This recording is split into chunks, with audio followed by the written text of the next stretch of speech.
In the village of Akwete, Nkiru was known as the most beautiful woman for miles around.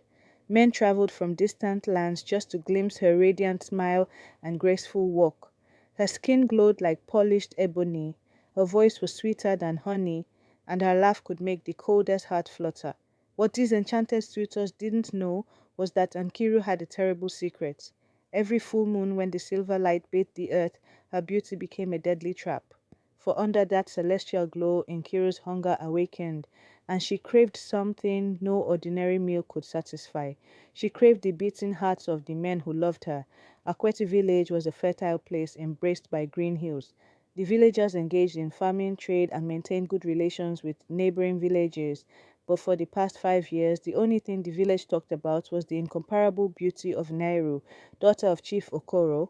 Nkiru was 23 years old, and every gift nature had given her was perfect. She was tall and graceful, her body proportioned, her face among the most perfect examples of classic African beauty. But what was truly mesmerizing was the aura she carried around her. When she spoke, people listened as if spellbound. When she laughed, those around her felt happy. The fame of her beauty had spread to neighboring villages, from there to towns, from towns to cities. Every week, new visitors came hoping to see Nkiru. Some were merchants, some young men, some families coming to propose marriage. Akwete village had become one of the most vibrant and prosperous places in the region thanks to Nkiru. The village people were pleased with this situation. Nkiru's beauty brought them prosperity. Visitors bought food, purchased souvenirs, and paid to stay overnight. The small village had become something of an attraction center. But what the villagers didn't know was that Nkiru's beauty had a price, and this price would soon begin to be paid.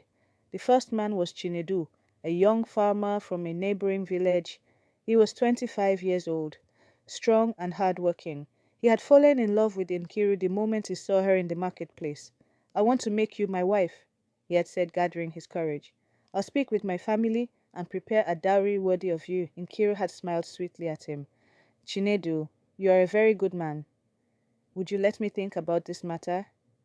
That night, the full moon covered Akwete village with a silver veil. Nkiru was waiting at her door, a hunger she had never known burning inside her. She knew Chinedu would come to bring her gifts. When the young man arrived, Nkiru invited him to the sacred grove outside the village. "We can talk more privately there," she said, her voice like a melody. Chinedu had no suspicions. He walked after Nkiru to the grove, his heart full of love. When they entered among the trees, the silver light of the full moon struck Nkiru's face. At that moment, something changed. A strange gleam appeared in Nkiru's eyes, as if they were emanating light from within. Before Chinedu could notice this change, Nkiru approached him. "Chinedu," she whispered, "do you really love me?" "Of course," said the young man, "with all my heart." "Then prove it." When Nkiru's hands touched Chinedu's chest, the young man felt a strange numbness. His legs began to tremble, his vision became blurred. The last thing he saw was Nkiru's no longer human eyes and her hands reaching toward his pray's heart. The next morning, only torn fabric pieces and bloodstains were found in the grove. The second man came 3 weeks later. This time it was Emeka, a merchant from another village. He too had been captivated by the spell of Nkiru's beauty, dreaming of marrying her. Similarly, on the full moon night, Nkiru took him to the grove. Similarly, in the morning, only traces of blood remained. The third man, the fourth man, and the same thing repeated every full moon night. And the village people were beginning to notice. "This cannot be coincidence," said old Mama Adana. "Every month a man disappears and all of them are suitors of Nkiru." But no one had the courage to accuse beautiful Nkiru. She was so innocent, so beautiful, that it seemed impossible for her to do such a terrible thing. Chief Okoro was also beginning to worry. He had noticed the strange events happening around his daughter, but he didn't want to accept it. Maybe these men are going to other villages, he tried to think. Maybe this is just a bad coincidence, but his heart told him otherwise. He sensed that there had been a change in his daughter in recent months, and Kiru had become more beautiful than before, but also colder. Sometimes an expression he didn't recognize appeared in her eyes. After the sixth disappearance case, Chief Okoro could no longer remain silent. He decided to have a serious conversation with his daughter. "Nkiru," he said to her, Gossip has started in the village about these missing men. Do you know anything about this matter? Nkiru showed her father that innocent smile. Father, how could I know anything? Perhaps these men didn't like our village and went elsewhere. But none of them said goodbye or took their belongings. It's as if they've been erased from the earth. A strange gleam appeared in Nkiru's eyes for a moment, but it disappeared very quickly. Father, are you suspecting me? Looking at his daughter's innocent face, Okoro was amazed at how he could suspect her. Of course not, my daughter. I'm just worried. But that night, Okoro decided to secretly follow his daughter. The full moon was approaching, and a new suitor had arrived. Ikechukwu, a wealthy young man from the neighboring town. On the full moon night, Okoro secretly watched his daughter. He saw Nkiru going to the grove with Ikechukwu. He followed from a great distance, a bad feeling growing in his heart. When he secretly looked from the edge of the grove, the scene he witnessed was the greatest shock of his life. His daughter Nkiru had transformed into another being under the light of the full moon. Her eyes were glowing, her hands had sharpened like claws. Ikechukwu was lying on the ground, looking at Nkiru in an enchanted state. And Nkiru was plunging her hand into the young man's chest. Okoro froze with fear and horror. He was watching his daughter with his own eyes extracting a human heart, and Nkiru was eating that heart. Okoro barely held himself back from screaming. He backed away and returned home, unable to sleep all night. He thought until morning, how could this be possible? How had his daughter turned into such a monster? When Nkiru returned home the next morning, her father was waiting for her. The young woman was beautiful and innocent as always, but Okoro now knew the truth. Nkiru, he said, his voice trembling, I saw you last night. The expression on Nkiru's face immediately changed. The innocent appearance disappeared, replaced by a cold expression. What did you see, father? I saw what you did to Ikechukwu. You ate his heart. There was a long silence. Then Nkiru took a deep breath and told the truth for the first time. Yes, father, I killed him and ate his heart, just as I killed the others. Okoro collapsed into his chair. How? Why? I don't know, father. I remember it being like this. It started after my 18th birthday. Every full moon, a hunger I can't control awakens in me, and only a human heart can satisfy this hunger. But you are my daughter. You are a good person. Nkiru laughed bitterly. Am I really? I'm not even human anymore, father. I'm a monster. Okoro couldn't bring himself to abandon his daughter. He was determined to find a solution for her. He went to Mama Nozi, the village's wisest healer, and told her the situation. Mama Nozi remained silent for a long time, then spoke. Okoro, this is a curse. Your daughter has been bewitched, but we need to learn who cast this curse and why. How can we learn? Try to remember the time before Nkiru's 18th birthday. Whose feelings might you have hurt during that period? Okoro thought. Many things had happened during that time. But one event came to mind. An old woman from a neighboring village, Mama Uju, had asked for his daughter in marriage for her son, but had received a refusal. The woman had been very hurt and had cursed as she left the village. Mama Uju, he whispered. During that time, Mama Uju had come asking for my daughter for her son. But my daughter was too young, and besides, her son wasn't handsome. I had refused. Mama Ngozi nodded. Mama Uju is a powerful witch. If she cast this curse, breaking it would be very difficult. Okoro and Mama Ngozi decided to find Mama Uju. When they went to the old woman's village, they learned that she had died a year ago. But she was saying strange things before she died, said one of the villagers.